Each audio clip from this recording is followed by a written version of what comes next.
تو یہ جذبہ ہے در حقیقت کہ اگر ہمیں اپنی فکر پڑ جائے، جب اپنی فکر،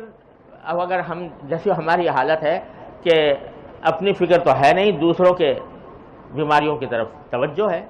تو اس کی مثال ایسی ہے جیسے ایک آدمی جو ہے وہ خود بیمار ہو اور اپنی بیماری کی تو فکر نہ کرے اور دوسروں کی بیماریوں کو دیکھتا رہے. تو یہ جب آدمی یہ سمجھ لے کہ جو بھی خرابی ہے وہ میری بیماری ہے اور اس کا علاج ضروری ہے، یہ فکر پیدا اللہ تعالی ہمارے دلوں میں کر دے. اس کا راستہ کیا ہے، کس طرح یہ فکر پیدا ہو؟ تو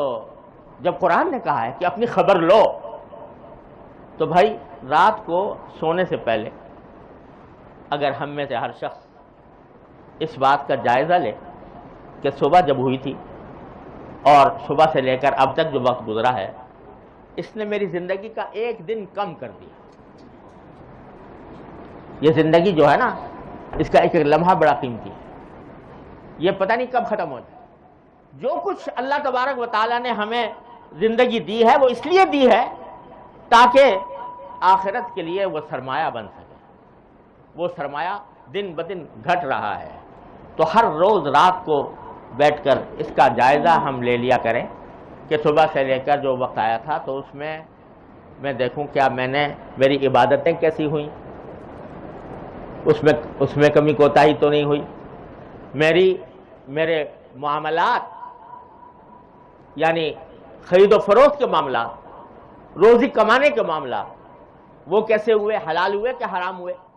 اس میں کوئی عنصر حرام کا تو نہیں شامل ہوا. میرے اخلاق، لوگوں کے ساتھ برتاؤ، معاشرت،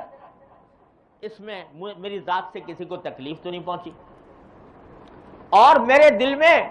تکبر، حسد، ریاکاری، نام و نمود، یہ بیماریاں تو نہیں پیدا ہوں. اس کا جائزہ لے اور جائزہ لے کر پھر اس بات کا عزم کرے کہ آئندہ میں اپنی ان بیماریوں سے اپنے آپ کو پاک کرنے کی کوشش کروں گا.